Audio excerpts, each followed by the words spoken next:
El mundo del envase. Bienvenidos a este canal, El Mundo del Envase.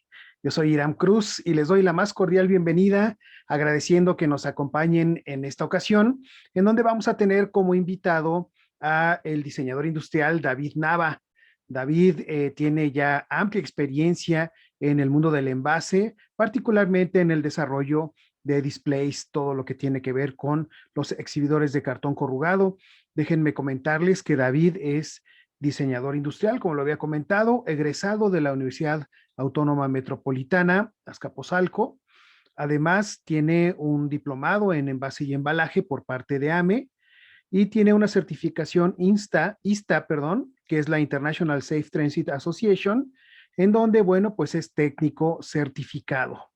Además, David cuenta ya con una amplia experiencia profesional trabajando en empresas como Cartmort.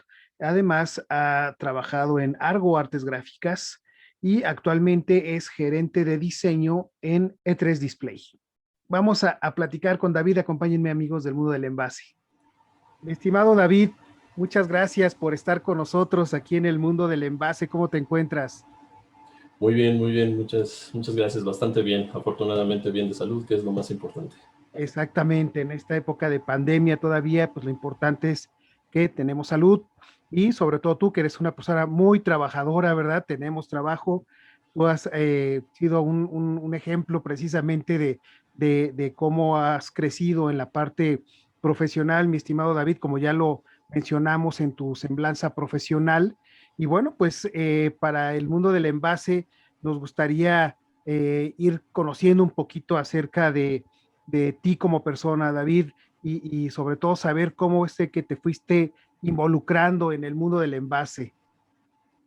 Mira, sí, de hecho todo empezó en la escuela, la primera clase que tuve con el maestro Jorge Jacobo, que de hecho ha tenido ya varias intervenciones con ustedes. Así es. Esa fue mi primer clase que tuve en un trimestre, por ahí de mediados de la carrera, Ajá, que te dan a escoger algunas materias, y dije, yo creo que en base a algo me atraía de esa materia, ¿no? ajá, De ahí, eso fue pues básicamente una embarrada que se puede tener a un trimestre claro. de conocimientos, y posteriormente con otro mismo maestro de la UAM, que se llama Edwin Almeida. Él, a través de un despacho de diseño que tiene, hace aproximadamente 16 años, fue en el 2005, me invitó a participar en un proyecto cuando Procter & Gamble adquirió Gillette, por ahí del 2005, si mal no recuerdo. Se hace esa transición, y parte de esa transición le encargaron realizar muchísimos planos de empaque, que aquí es una historia curiosa, porque jamás había visto en el medio que se diera algo similar a lo que te voy a comentar, a lo que les voy a comentar ahorita. Ajá, Eh, Llego al despacho y nos dice Edwin, mira, nos compartieron todos estos planos. Entonces uno espera tener planos, pues por lo menos físicos, o algo cercano a referencia de asistida por diseño asistido por computadora, los famosos CAD, ¿no? ajá. Pues para mi sorpresa, estos planos estaban hechos en Excel.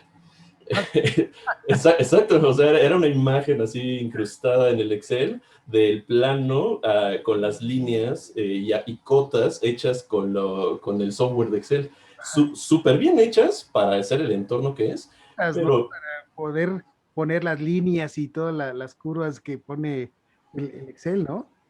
sí, exacto. Entonces, pues nos llamó muchísimo la atención, y evidentemente parte de esa transición que ellos tuvieron, pues fue bueno, ya estaba digitalizado, pero volver CAD, todos esos documentos, y pues eran cientos y cientos de empaques que pues nos llevó bastantes semanas llevar a cabo eso a un grupo de diseñadores que fuimos invitados, otros que ya trabajaban directamente en el despacho, y tu servidor. Entonces, esa fue mi primera intervención en el mundo del empaque, en esta adquisición por parte de esa empresa multinacional. Órale. Y ya de ahí, poco a poco, te fuiste involucrando cada vez más, ¿no? A trabajar directamente en el diseño de los empaques. Exactamente, de hecho ahí me llamó mucho la atención el cómo un plano que está en 2D se troquelaba y se volvía un elemento en tridimensional con las tolerancias que eso conlleva. Era algo que todavía no entendía mucho, o sea, cuando pasé estos planos, pues fue mi Ujú. primer acercamiento, pero había muchísimos conceptos que no conocía, maquinarias, procesos, tolerancias, etcétera, etcétera. Entonces, terminado la carrera, se me da la oportunidad en otra empresa, donde su ramo, el fuerte de su ramo era las cajas plegadizas. Y tenía también una pequeña área de ejecución de displays o materiales de punto de venta. Entonces yo entré directo al empaque y estuve aproximadamente un año con la mayor parte de mis proyectos desarrollándome en este mundo del empaque, entendiendo las tolerancias, entendiendo los materiales, los puntajes, las diferentes formas de impresión, offset, las maquinarias que lo realizan. Esta empresa también contaba afortunadamente con una corrugadora, entonces también eso te ayuda a entender desde ese proceso de fabricación de la lámina del corrugado, las ventajas de los diferentes tipos de flautas, los beneficios, etcétera. Desde ahí empecé y me fui metiendo súper metiendo en la parte técnica para entender todos estos procesos que apenas había acariciado con el concepto de esta experiencia que te platicaba hace ratito, ¿no? De los empaques plegadizos. Entonces, Exactamente. Y ahí fuiste conjugando precisamente la parte de cajas plegadizas y después con el corrugado, ¿no? Que eso es algo bien importante para poder desarrollar los proyectos y poder desarrollar los diseños enfocados precisamente a las cajas, ¿no? Que en este caso, pues diferenciar cartón corrugado de cartón plegadizo, ¿no? exacto, sí, y entender pues, las capacidades de cada uno de esos materiales en función de, pues también de lo que requiere el cliente. Eh, Puede ser puro papel, qué tipos de papeles se podrían emplear, qué tipos de impresiones sobre ese papel se podría emplear, y ya si requeríamos mayor resistencia, pues, y también volumen, peso, etcétera, etcétera, cierta resistencia, pues ya se va migrando hacia algo más, con mayor grosor, ¿no? Con mayor capacidad de carga, etcétera, ¿no? Que ya va sumando hacia single face, empalmado, microcorrugados, flautas BC, dobles corrugados, etcétera. Y ahí es donde empecé a desarrollar mucho pues en, entender primero por qué se decidían ciertas cosas, qué parámetros se ocupaban. Yo en aquel entonces ni siquiera conocía que había normas, las había escuchado porque pues una pequeña embarrada en la carrera que afortunadamente pues, mencionaban que había procesos de calidad que había que estudiar y tener en cuenta para para la mejor toma de decisiones durante el diseño de los empaques. Y empezaba a entender qué hay detrás de eso, qué hay detrás de eso. Y siempre tuve esta inquietud de ahondar más en el conocimiento, de profesionalizarlo más, con gente que pudiera, no nada más de la empresa, sino de otras marcas, de otras empresas que me pudiera dar ese conocimiento. Y eventualmente, pues coincidimos tú y yo en la AME, que fue cuando participé en el diplomado hace, pues creo que como 8 años aproximadamente, y la verdad es que me abrió también gran parte de este conocimiento que buscaba tener desde ese entonces y que ya lo aplicaba empíricamente, pero me faltaba realmente el método, ¿no? El método de trabajo, la raíz de la resolución de los problemas. Exactamente. Y en este sentido, David, hay un aspecto muy importante que tiene que ver precisamente con el desarrollo de las cajas, que es precisamente la creatividad, ¿no? O sea, hay una infinidad de diseños para cajas tanto plegadizas como de cartón corrugado. Y precisamente con toda esta experiencia que has ido acumulando a lo largo de los años, ¿cómo has visualizado tú que han cambiado las técnicas de diseño, ¿verdad? Con todos estos programas, con todo esto relacionado al Internet de las cosas y su relación precisamente con la creatividad? ¿Cómo han cambiado estas técnicas con la creatividad? Ok, pues el tema de Internet de las Cosas es un tema súper amplio, abarca un mundo de posibilidades que voy a empezar por cómo originalmente trabajábamos y cómo ha ido migrando poco a poco, que he de confesar que es un desarrollo bastante lento como yo lo percibo, a nivel México, a nivel Latinoamérica, es todavía un desarrollo lento porque hay un reto grande de conectividad y cosas relacionadas al Internet que nos puede dar pauta para una plática más profunda, pero recuerdo que al inicio, las formas en cómo se autorizaban los proyectos históricamente han sido, bueno, preséntame, aquí está el brief, ¿no? Y ya nos briefeaba el cliente. Ok, después de haber briefeado, se arroja una lluvia de ideas y de ahí salen propuestas. Y estas propuestas se hacen sobre un modelo de renderizado en algún programa de diseño y se hace un modelo virtual. Usualmente esto se exportaba como una imagen y se le decía al cliente, oye, esta imagen se aproxima a lo que estás buscando, aquí está esta propuesta A, propuesta B, propuesta C, ¿no? Y ya nos retroalimentaba de vuelta y eso requería cierto tiempo de respuesta porque evidentemente mandábamos la propuesta y en 1 o 2 días u horas, dependiendo, pues teníamos la respuesta de vuelta y así sucesivamente. Hasta que llegábamos a un punto en el que ya está autorizado, perfecto, ahora sí quiero darme, yo cliente, quiero darme una idea de cómo es el volumen de lo que te estoy pidiendo. Entonces, trabájame un prototipo, un mock-up. Ah, perfecto. Entonces, igual con el apoyo de plotters de corte, de diseño asistido, que ya programamos de una situación a otra, de pasarlo de 2D a mandarlo a cortar, empezamos a ver esta transición y a por fin materializarlo y empezar estas pruebas y hacerle llegar esas pruebas al cliente. Eso es como el modelo tradicional que se sigue muchas veces en el medio. Afortunadamente en esta transición empiezan a ver, y más con la pandemia se aceleró todavía un efecto muy benéfico, que se hacen autorizaciones ya más rápidas, conforme se le da también esta propuesta al cliente de un entorno virtual, que empieza a ser como una realidad mixta, ¿no? De, ok, no tienes precisamente prototipo físico en tus manos, pero descarga este software, te comparto este archivo y tú vas a poder manipular en tiempo real con tu celular. Puedes ir dándole vueltas al prototipo, acercar, alejarte, ver detalles, ver armados, etcétera, para que te des una idea si por ahí se está materializando correctamente la propuesta que estás buscando. Y entonces eso acorta tiempos administrativos importantes que antes tendían a recorrer el proceso que te comentaba anteriormente, ¿no? Ujú. También estas nuevas tecnologías, por ejemplo, el manejo de los códigos QR, el hecho de tenerlos impresos, eso te abre también una posibilidad de transmitir información tanto al consumidor como al cliente de, oye, esta propuesta que te estoy realizando, hay una forma particular de armado que le puede servir al maquilador que va a llevar a cabo el armado de estos empaques, ¿no? Ujú. Yo lo imprimo y tú accedes y hay que tener ahí cuestiones reguladas de seguridad, de privacidad de datos, etcétera. Controlado eso, se le dan los accesos correctos y entonces acceden a ver cómo se arma, cómo se empaca, cuáles son las recomendaciones.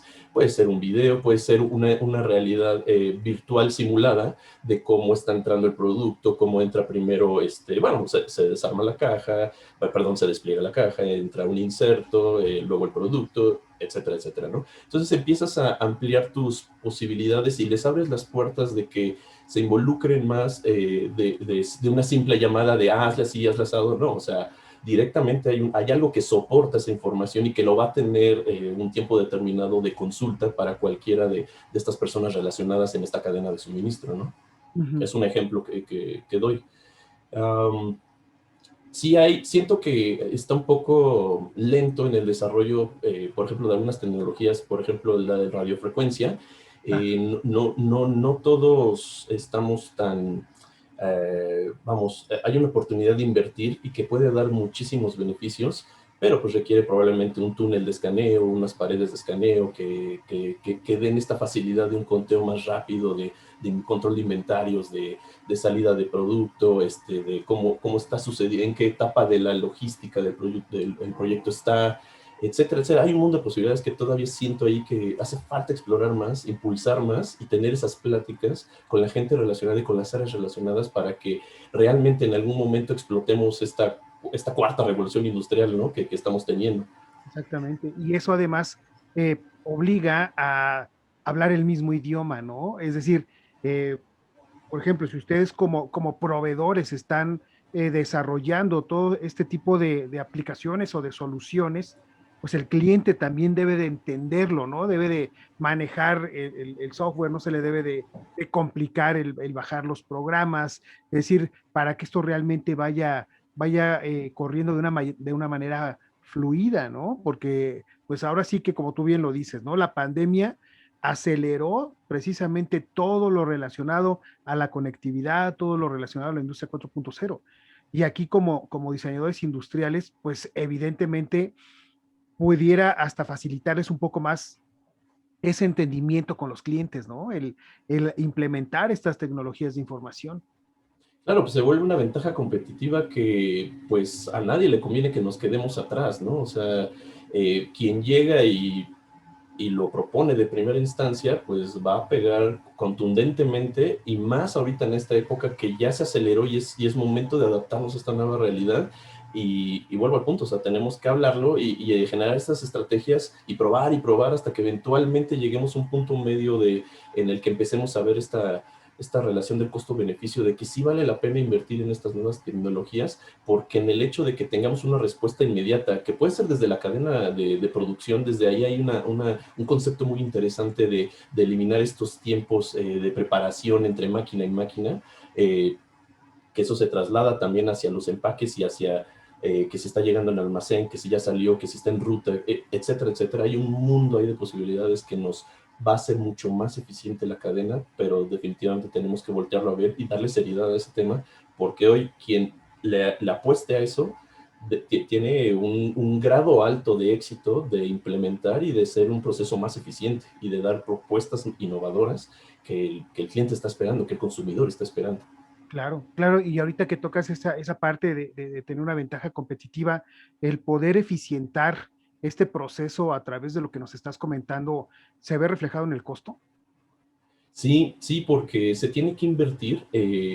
Por ejemplo, hemos tenido algunas pláticas en gente que sepa, y empezamos también con un tema de competencias de las personas. Necesitamos a alguien que sepa, por ejemplo, programar y a lo mejor maneje un entorno, no sé, voy a decir Arduino, que pueda desarrollar algo que pueda implementarse localmente entre máquinas. Por poner un ejemplo, ¿no? De varias alternativas que hay.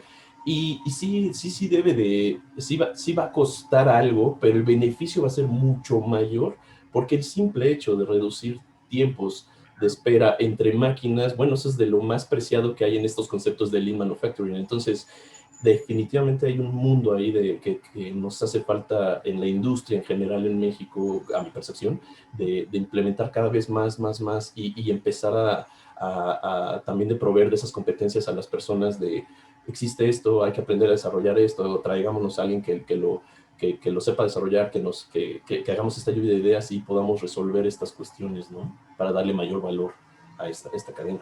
exacto. Y bueno, pues eso muestra precisamente la eficiencia en conjunto, ¿no? De la parte de diseño, la parte gerencial, la parte de producción, lo cual, bueno, pues lleva a que las empresas cada vez sean mucho más competitivas, mucho más eficientes, ¿no? Y una alternativa para clientes potenciales, ¿no? Y esto se ve reflejado precisamente en todos estos aspectos que ustedes están ofreciendo con los productos que desarrollan.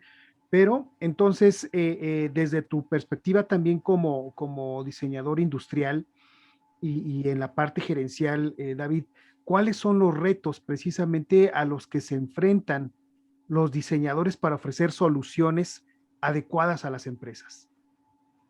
Ok, bueno, en realidad hay varios retos. Yo siento que al menos me ha tocado vivir un esquema en el que siempre hacemos trajes a la medida. Uh -huh. Difícilmente se andan repitiendo los proyectos, se pueden parecer, pero siempre hay nuevos retos.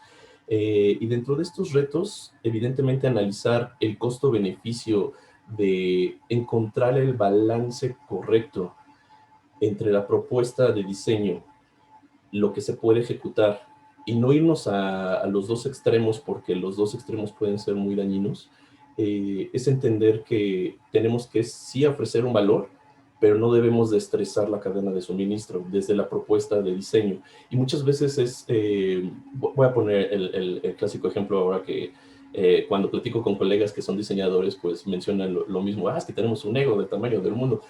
Bueno, claro, pues ok, ocupémoslo, pero vamos para lo creativo, pero también hay que aterrizar las cosas y no supervolarnos la barda, ¿no? Por decir una frase coloquial, que Claro. muchas veces es muy difícil de aterrizar en las empresas porque nos volamos tanto la barda que nada más estresamos toda la cadena de suministro y terminamos entregando un Frankenstein, ¿no? De lo que realmente quería de valor el cliente. Entonces, es un balance de esas dos situaciones, lo que yo observo. Hay que conocer definitivamente los materiales que proponemos, porque nos puede llevar, y algo que aprendí mucho, sobre todo cuando participaba con ustedes en el diplomado, es que eh, el no entender los costos de los materiales o las resistencias de los materiales y adentrarse en eso puede llevarte a dos extremos: a sobreembalar algo, volverlo muy costoso y dejar de ser competitivos, eh, al efecto totalmente contrario de no, quítale, quítale, quítale, quítale, hay medio que se sostiene y resulta que ya se está cayendo saliendo de la empresa, ¿no? Sí, le estás desprotegiendo el producto, ¿no? Estás desprotegiendo la solución. Entonces, sí, definitivamente eso lo hemos comentado infinidad de veces, ¿no? Tenemos que lograr el punto óptimo donde realmente el material que estamos utilizando va a cubrir los requerimientos de seguridad y costo, precisamente por esto que mencionas, ¿no? O sobreempacas, ¿verdad? Y estás perdiendo dinero, o dejas de proteger y va a haber daños, va a haber mermas, va a haber reclamos. Entonces es algo bien importante para tomarse en cuenta, ¿no? Poder encontrar el punto óptimo en la relación costo-seguridad. Exacto, y si lo resumo en una frase que me gustaría comunicarlo tal cual, es evitar tomar decisiones arbitrarias. Esto no puede ser por capricho, esto tiene que estar bien pensado, ese punto medio. Um, los, Definitivamente tenemos que dominar las especificaciones de los materiales, eso es súper, súper, súper importante. Y pues bueno, tenemos que entender también que en esta nueva realidad hay nuevos comportamientos de consumo. No podemos seguir proponiendo lo que años atrás nos venía funcionando. Tal vez siga funcionando para algunos productos en específico, algunas cadenas en específico, pero la realidad es que el comportamiento de compra cambió definitivamente. O sea, el consumidor busca seguridad, busca, transmíteme si esto es un producto saludable, qué beneficios tiene, no me pongas muchísima información en los puntos de venta porque quiero entrar rápido, tomarlo e irme, comunícame lo más rápido posible estos beneficios del producto. Todo eso lo tenemos que entender en la propuesta de valor que se le va a imprimir, que se va a comunicar en los beneficios del empaque, ¿no? Bueno, podemos hablar de diferentes cadenas de autoservicios o de clubes de precios, etcétera, etcétera, pero va para lo mismo en esta pandemia. Si no entendemos eso, también nos estamos quedando un poco cortos en digerir el proceso de compra actual que en todo el mundo está dándose este fenómeno, ¿no? De la pandemia. Y también adaptarse a nuevas soluciones, porque no necesariamente es, bueno, nos tiramos ya, híjole, pues creo que ya se nos está cerrando, se nos acaban las ideas, se nos está acabando el mundo, nos está bajando las ventas. No, no, no, a ver, como siempre lo hemos observado en otros fenómenos, son tiempos de oportunidad también. Entonces empiezan a ver cosas interesantes, te platico un par así muy rápidas. Recuerdo que cuando empezaba la pandemia, como a los 2 o 3 meses de que había empezado, el cliente nos decía, ¿qué nos ofreces para dispensadores de gel? Perfecto. Entonces diseñamos una estructura totalmente de cartón en la cual pisas con un pedal y ese pedal acciona un mecanismo que presiona el dispensador de gel y ya no tienes contacto, ¿no? Directo con la botella, simplemente así pones la mano, pisas y directo. Y esta es una estructura de cartón que afortunadamente fue muy exitosa en el canal tradicional. En muchísimas tienditas encontrábamos estos dispensadores. Y gustó mucho esa propuesta, nos la estuvieron pidiendo para otras marcas. Estas clásicas mamparas que también cuando uno va a la tiendita de la esquina, hay mamparas que dividen entre el tendero y el comprador, ¿no? Entonces empiezan a explotarse, empiezan a salir esta creatividad de qué hacemos con esta famosa nueva normalidad. Son ejemplos, ¿no? de creatividad que pueden salir Claro, en esta situación. exactamente, que se van precisamente generando por la necesidad de tener nuevas soluciones, ¿no? Soluciones ad hoc, como bien lo mencionabas, esos trajes hechos a la medida y que, bueno, van a formar parte ahora de esta, pues, nueva normalidad o nueva realidad, como le queramos llamar, ¿no? Exacto, Así, exacto, exacto. así es, mi estimado David. Oye, mira, vamos a hacer una pausa. Tenemos que hacer un corte comercial. Si te parece, regresamos para continuar platicando, mi estimado David. Claro que sí. Muy bien, amigos del mundo del envase, estamos platicando con el diseñador industrial David Nava y vamos a hacer una pausa comercial y regresamos enseguida. El mundo del envase.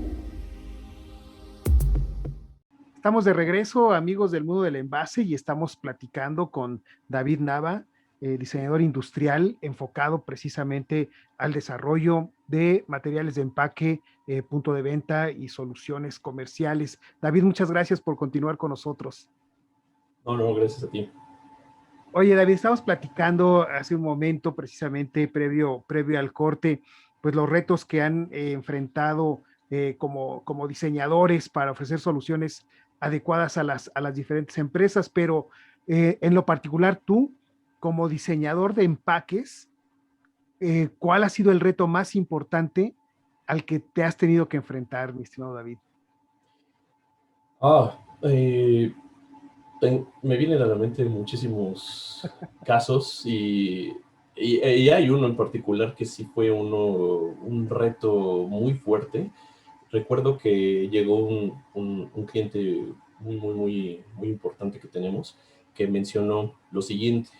Nos pidió desarrollar un sistema de exhibición que eran charolas apilables eh, en una tarima de 1,20 por 1 metro a 1,20, 25 de altura aproximadamente, que el propio peso de esa tarima oscilaba aproximadamente entre 250 kilos, 300, ahorita no recuerdo exactamente, pero sé que andaba en ese rango.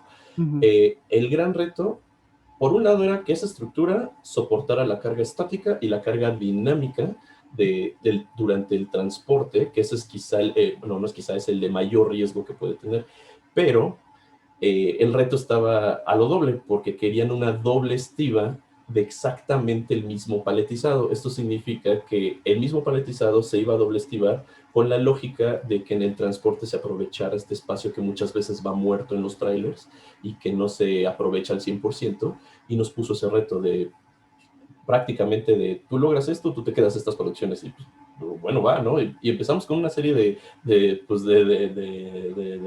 lluvia de ideas de creativas, de qué hacemos, cómo empezamos a analizar estructuralmente los componentes que, con todo el respeto de lo que me merecen los ingenieros civiles, pues era una situación similar, pero a nivel empaque.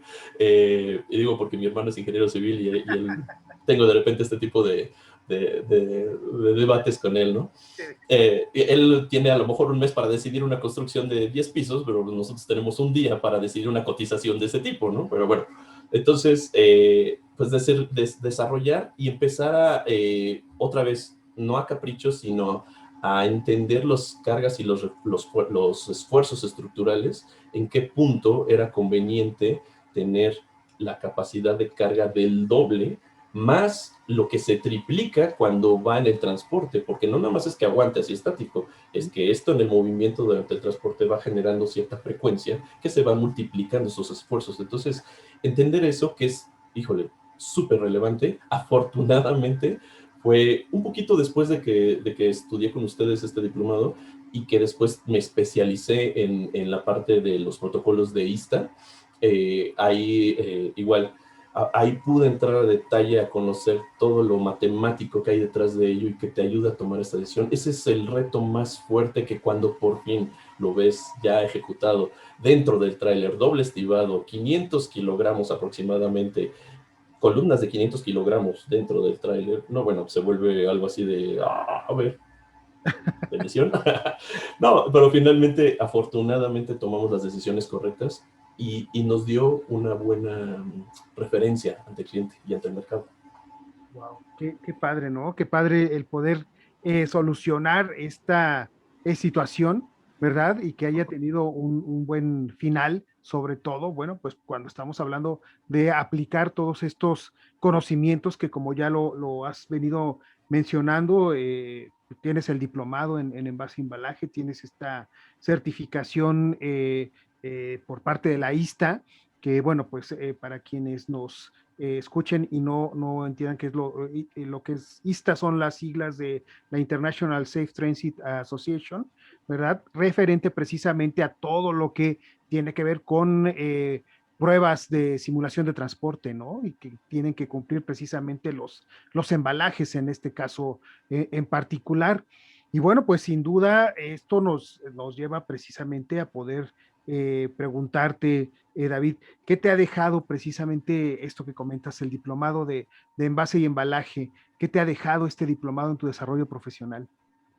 Pues como te lo mencionaba anteriormente, este aprendizaje y este amplio conocimiento de las nuevas tendencias que hay en el mercado, había cosas que desconocía totalmente hasta que tomé el diplomado. Dije, ¿a poco? O sea, yo no sé, me imaginaba el modelo tradicional del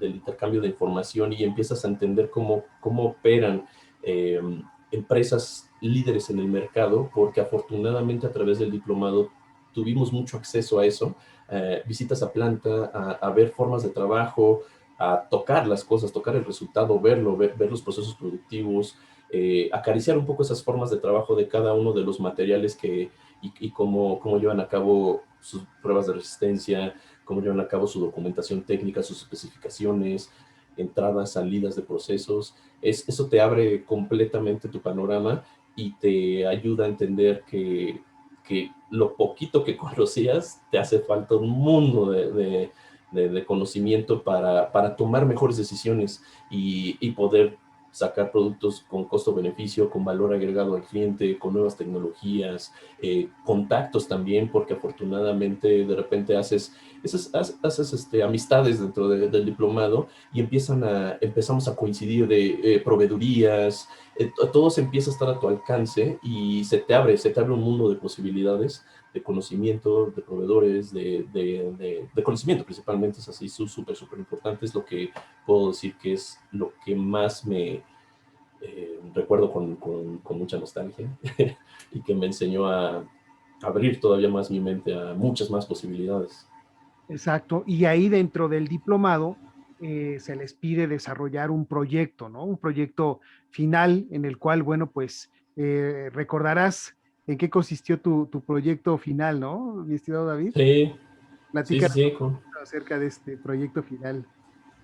Bueno, este proyecto final, eh, después de estar explorando varias opciones, trataba de un diseño de un empaque que en este caso escogimos para un vino mexicano. Dijimos, queremos hacer un producto lo más sustentable posible y que deje huella en esta idea de la sustentabilidad, cómo lo desarrollamos. Y se nos ocurrió un empaque que por forma la tratamos de hacer lo más atractiva posible, pero ahí no se quedaba en sí el concepto. Dijimos, ok, si lo vamos a hacer sustentables, ¿qué pasa si lo hacemos de una forma que arme el empaque que no tenga ningún adhesivo? Perfecto, para que pues, prácticamente sea recuperable y se recicle lo más fácil posible, ¿no? No tenía ningún adhesivo, las tintas eran base agua, la construcción estructural era llamativa porque no es común encontrar esa forma. Y aquí viene un poco la situación que quisimos promover con esto. Eh, Dentro del empaque, una vez que se retira el vino, se vuelve como una tipo maceta temporal. ¿Por qué una maceta temporal? Porque dentro del empaque había un kit de siembra o de cultivo. Y esta cuestión era cómo explorar una segunda vida útil del empaque.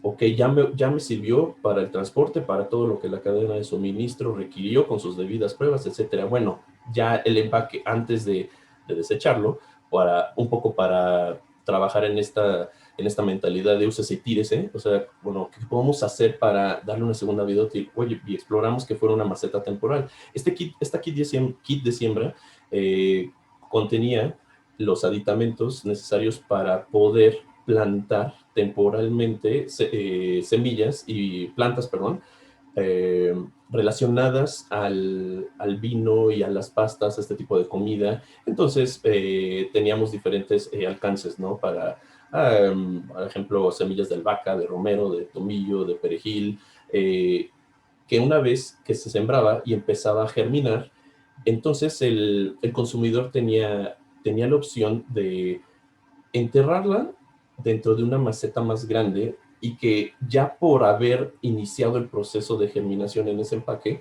ya empezaba a deteriorarse un poco, a biodegradarse el empaque y a descomponerse la celulosa, y eso lo podía hacer en una maceta y seguía germinando la planta, ¿no? Trasplantándola, más bien pasándola, este empaque, a una maceta. O podía, literal, si el consumidor tiene a su mano un área pequeña de jardín o algo, podía también colocarlo a un nivel superficial para que se degrade lo más pronto posible la celulosa del cartón, que eso es lo relativamente tardado, pero que no rebasa un periodo de un año, y estoy exagerando demasiado porque en las condiciones ideales y con estos microorganismos que se van generando, se degrada mucho más rápido la celulosa. Entonces, eso se nos hizo muy interesante porque a nuestro punto de vista era, era, era ampliar y dar una propuesta que, si bien tal vez falta haber aterrizado algunas cosas, le tira hacia este modelo de sustentabilidad de un ciclo de vida del cartón, que pudiéramos reintegrarlo a la tierra o simplemente darle una segunda vida útil, ¿no? Entonces, eso para mí era el que no nada más se use y se tire, era como la batalla principal. Trabajar una propuesta que le diera la vuelta a eso para mí fue lo que me encantó de ese proyecto. Claro, claro, y cabe destacar precisamente que este fue un proyecto integral, ¿no? Que es el concepto del desarrollo del envase, del embalaje y además considerar el tema de la sustentabilidad, ¿no? Porque pues también destacamos que este diseño, esta propuesta a nivel diplomado, pues resultó ganador del certamen Envase Estelar, ¿no? Esto nosotros buscamos promover precisamente los estudiantes, tanto de nuestro diplomado como de otras universidades, pues precisamente que se destaque esta creatividad, el aplicar estos conceptos de innovación. Por eso te lo preguntábamos, ¿no? Porque pues el proyecto que ustedes desarrollaron en aquel entonces y ahora hace 3 años, un envase integral para tequila, han sido los únicos 2 proyectos a nivel estudiante que han resultado ganadores del certamen Envase Estelar de la AMEN, donde se compite precisamente con las empresas ya de primer mundo y de manera profesional, ¿no? Entonces sí, quisimos destacar esto porque, bueno, pues además de que nos trae un grato recuerdo y te comentamos que ese proyecto lo tenemos todavía exhibido en la sala de capacitación del AME, ¿verdad? Ese exhibidor, ya han pasado varios años y es A ver. ejemplo precisamente que nosotros le ponemos a los estudiantes para que pues se inspiren en esos conceptos, ¿no? Entonces, pues sin duda el recordar todo esto pues es bastante positivo, mi estimado David, sobre todo, bueno, pues por lo que ya mencionamos, ¿no? Del reconocimiento que se le dio tanto a nivel de categoría estudiantil como a nivel profesional en el certamen en base estelar. Sí, sí, la verdad, muy, muy buenos recuerdos. Por muchos sentidos nos encantó haber realizado ese proyecto, y qué bueno que fue reconocido, porque creo que gran parte de las cosas que podemos impulsar es con esas ideas, ¿no? Ver cómo le podemos dar la vuelta en este términos de sustentabilidad a nuestras propuestas. Exactamente, exactamente, David. Y bueno, pues por otro lado, con base ya en tu experiencia profesional de tantos años, ¿cuáles consideras tú que deben ser los aspectos clave para el diseño estructural de un sistema de envase-embalaje? Ok, casi en primer lugar me atrevería a mencionarte lo siguiente: conocer costos es imperativo, imperativo. Hemos tenido una N cantidad de situaciones en las que, como te mencionaba hace ratito, nos queremos volar tanto la barda desde un diseño demasiado volado, que dejamos de lado los costos que implica llevarlo a cabo. Si no tenemos correctamente aterrizado los costos que actualmente se manejan en el mercado, y más ahorita con la pandemia y con el incremento de papel, o sea, se vuelve pero súper importante. Eficiencia de procesos, eficiencia de materiales, con un balance ok, no vamos a castigar el diseño, pero es imperativo conocer de costos. Otra cosa que he aprendido es que es muy, muy, muy importante tener lluvia de ideas con diferentes representantes de diferentes áreas. No nos podemos quedar encasillados al mundo del diseño y tener una plática padre entre diseñadores y cruce de ideas que seguro nos lleva a algo bueno, pero nos quedamos sesgados en la información de qué pasa productivamente, cómo lo logramos, cómo puede lograr un mejor trabajo en offset, cómo puede tener un mejor trabajo durante el proceso de pegado, durante el proceso de ensamble, durante el proceso de la mano de obra. Eh, ah, me ha tocado muchísimas ocasiones recibir proyectos que, obviamente no voy a decir las empresas de donde lo recibo, pero me refiero de despachos creativos que nos comparten ideas, en las cuales, pues sí, en concepto suena wow, pero definitivamente tiene muchísima mano de obra y lo encarece demasiado, o tiene muchos procesos productivos, también lo encarece. Entonces, es importante que estas lluvias de ideas se aterricen con gente especialista del área, porque hay muchísimo que aprender por ese lado, y en conjunto, en vez de estar chocando, integrar y elevar el conocimiento, ¿no? de ambas partes. A eso le conviene mucho a todos, nos conviene mucho a todos. Conocer las capacidades productivas de las máquinas, súper, súper importante, porque igual, o sea, ok, podrá estar muy aterrizado de que a lo mejor sí no tiene tanta mano de obra, en un costo-beneficio pareciera razonable, pero resulta que se sale de los parámetros de las máquinas, o queda muy por debajo, y entonces eso es también súper importante. En esta relación del costo y el beneficio, es súper, súper importante conocer las verdaderas capacidades de las máquinas. Y eso nos lleva a otro punto importante: cómo hacemos nuestras planeaciones estructurales y gráficas para una correcta descarga de color en esta administración de color en este mundo, cómo hacemos un trabajo lo más estable posible en las diferentes etapas de la manufactura, para lograr llegar a ese punto que requiere el cliente, que garantiza la parte estructural, pero que no podemos dejar de lado estos comentarios que recién te menciono. Claro que también ahora con el tema de escasez, pues no podemos darnos el lujo de, tú métele y métele y métele cartón y métele más cartón que súper aguante, porque volvemos al sobrecosto de sobreembalar, de tener mucho desperdicio. Eso eleva, si lo vemos a nivel global, pues obviamente eleva la huella que dejamos en la tierra, y eso también tiene que ser parte de nuestra conciencia de lo mínimo necesario, indispensable que requiere el proyecto. Ahí es donde nos tenemos que detenernos a analizarlo y no mandar más de lo necesario, porque no nada más es costo, impacta toda la cadena, ¿no? En los desperdicios.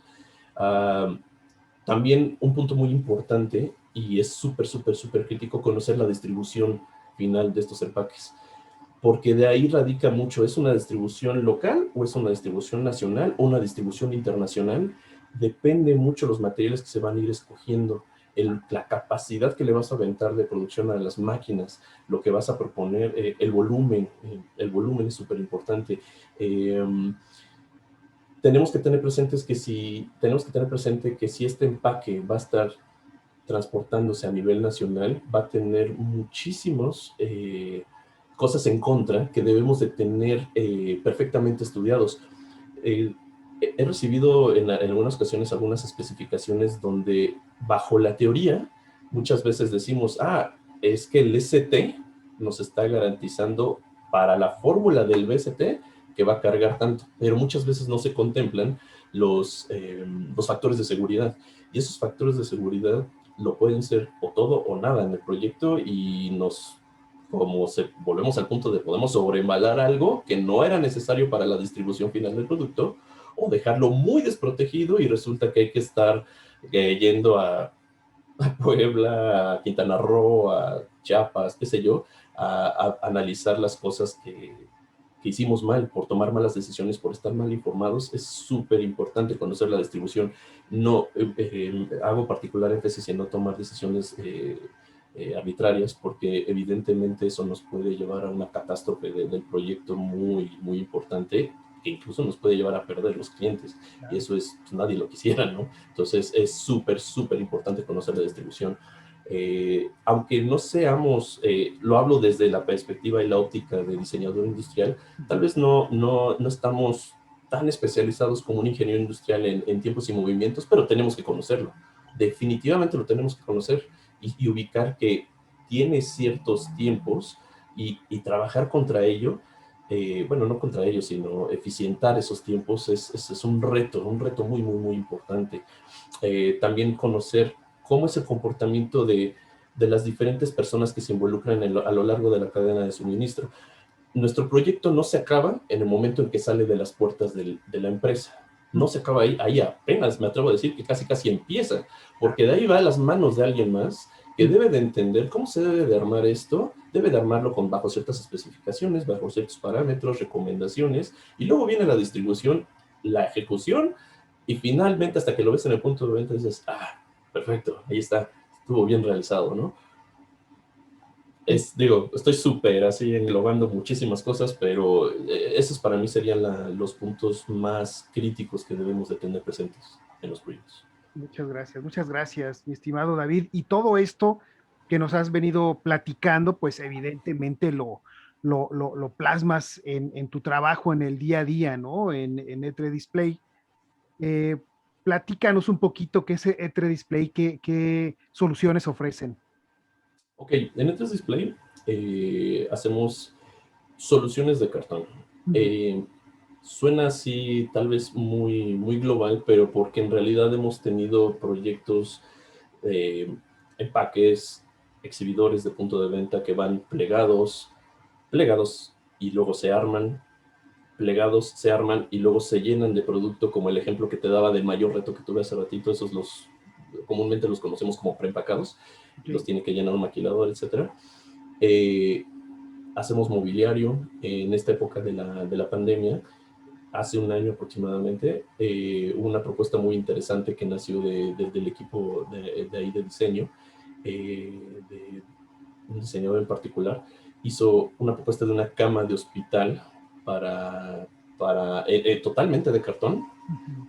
para esta saturación de los hospitales y que se pudieran ampliar hacia gimnasios u otras áreas en donde ya necesitaba distribuirse las personas a otras áreas por el fenómeno que tuvimos y que vivimos, ¿no? Hemos tenido muchísimos retos en todos los sentidos, hemos hecho, por eso decimos que soluciones de cartón, porque incluso hasta hemos hecho lentes de realidad virtual de cartón, en el cual ya se le coloca el celular y provocamos esta realidad aumentada. Ha sido algo que también hemos ofrecido a varios de nuestros clientes y nos han pedido constantemente. ¿De cartón? Eh, Yo pensaba que eran sí, los de cartón. 3D, pero no, No, no, no. realidad aumentada y eso, ¿no? Sí, no, digamos, ese es el soporte, pero sí tiene una lógica para que se pueda colocar el celular y entonces los visores, ¿no? Los visores para ver estos videos tridimensionales, que eso nos ha ayudado muchísimo. Eh, Vamos, hemos hecho todo tipo de soluciones y si bien la mayor parte han sido soluciones preempacadas y de material de punto de venta, nos ha hecho especializarnos tanto porque si algo estoy, y lo digo en la empresa y lo digo aquí, estoy súper orgulloso del equipo que compone la empresa completa. Hay muchísimos expertos en la materia y el equipo de diseño, y no porque yo lo represento, porque de verdad hay gente que yo estoy súper agradecido con el equipo que tengo. La verdad es que son unos chavos, híjole, que tú conoces su parte de la experiencia y ellos también a nivel internacional han logrado unos premios en unas ferias que se conocen comúnmente como Popeye, que ahorita ya migraron al nombre de los OMA Awards, que son Outstanding Merchandising Awards. Todos los años se hace una especie como de celebración tipo Óscares, haz de cuenta, pero de los puntos de venta. Ajá. Y por ahí del 2017, si no me equivoco en el año, un chavo en particular que fue el diseñador estructural de nuestro equipo de trabajo ganó esa presea que compitió contra muchísimos países a lo largo del mundo y ganó el display del año. O sea, hemos afortunadamente hecho una sinergia muy importante en estas soluciones que ofrecemos en la empresa, que afortunadamente a nivel internacional han sido reconocidas a este, digo, es una pequeña embarrada así que te platico de esta situación, pero muy orgulloso de haber sido parte de esos proyectos y de haber observado hasta dónde pueden llegar estas soluciones de cartón. Y hago énfasis de cartón, no ocupamos otros materiales, puro cartón, puras soluciones estructuradas en cartón. 100% cartón. 100% cartón. Sí, sí, en algunas ocasiones ocupamos, si lo podemos, un 1% de cartón, pero son cosas muy específicas, algunos accesorios, porque se necesitan colgar y exhibir algunos productos en bolsa, en blister, etcétera. Bueno, son aplicaciones, pero la gran mayoría de los proyectos son 100% cartón. Interesante. ¿Tienen alguna página de internet, mi estimado David? Sí, sí, es www.e3display.com. El 3 es con número, e3display.com. Ahí falta una actualizada porque está un poquito obsoleta, pero ahí se puede dar una idea de qué tipo de soluciones hacemos. Ok, vienen los datos también de contacto por si alguien está interesado en buscar algún tipo de display, ¿verdad? De algún Sí, editor, puede ponerse en contacto con ustedes. sí, o puede ser también a través del correo que es ventas@e3display.com y ahí también les pueden ofrecer esta información. Excelente, mi estimado David. Y bueno, pues finalmente esta pregunta se las hago a mis invitados que tienen que ver precisamente con el desarrollo de envases y que dice lo siguiente: si tuvieras que escribir un mensaje, David, en un envase para que el consumidor al abrirlo tenga una experiencia emotiva, ¿qué diría ese mensaje? Caray, eso es muy profundo. Eh, lejos de decirte un mensaje, quisiera más bien explicarte cómo yo lo entiendo y cómo creo que es la apuesta correcta de esa situación. Para mi punto de vista, debería ser un mensaje personalizado e idealmente multisensorial. ¿Por qué? Porque dependiendo del contexto, a todos nos motivan diferentes cosas, nos mueven diferentes cosas. Entonces es difícil enfrascar una sola frase que le guste a todo el mundo o a la gran mayoría y no caer a lo mejor en unas frases muy genéricas. Yo le apuesto más a estas nuevas tendencias que empieza a ver es como lo que se vive con el unboxing, ¿no? Oye, ¿qué me genera? O sea, ¿cómo me estimula este empaque cuando lo recibo? De entrada, lo que observo es atractivo, muy bien. Cuando lo abro, hay incluso estudios de que cuando se abren ciertos empaques empieza uno a relacionarlo con ciertos tipos de experiencia, ¿no? Por el lado auditivo, por el lado del olor también, o sea, hay tintas que tienen olor, se pueden explorar, se pueden proponer. eh, Vamos, si es comida, también se puede relacionar a eso. Entonces, mi apuesta va más a que el mensaje sea personalizado de la persona, perdón, del grupo de gente del mercado al cual se le está transmitiendo un mensaje para motivarlos. Tiene que estar estudiado hacia dónde va para entonces hacer apuestas más ad hoc y más personalizadas. Y ahí también siento que en el empaque hay también un mundo importante de posibilidades a ofrecer para que no nada más sea el clásico, pues se ve bonito y está impreso bonito y hasta ahí queda. No, o sea, tienes más sentidos, hay más cosas con que jugar, hay más tecnología a la mano. Eh, Disculpa que no te dé un mensaje exacto Está muy de motivacional, pero a mí me parece lo correcto eso. qué interesante. Y sobre todo esta visión que tienes tú, estimado David, de mostrar precisamente cómo a través del envase, a través del empaque, podemos precisamente colocar el mensaje adecuado, ¿no? Exactamente. Pues mi estimado David Nava, muchas gracias por acompañarnos el día de hoy a platicar para nuestros amigos del mundo del envase. Muchas gracias, esperemos que no sea la primera ni la última, ¿verdad? Sino que haya pues mucho más participaciones en temas específicos como lo comentabas hace un momento, David. No, pues al contrario, muchas gracias a ti por abrirme la puerta y poder compartir, aunque sea un poquito de estas experiencias contigo, con tu público, con este proyecto bastante interesante. Y pues ojalá no sea, más bien que sea la primera de muchas. La primera de Ya muchas. la primera de muchas. Y pues seguimos en contacto, Irán. Estamos a la orden. Muchas gracias, David. David Nava es diseñador industrial y actualmente es gerente de diseño en E3 Display. Muchas gracias, David, por estar con nosotros. Amigos del mundo del envase, muchas gracias por acompañarnos el día de hoy. Yo soy Iram Cruz y los esperamos en un siguiente programa del mundo del envase. Muchas gracias y buenas noches.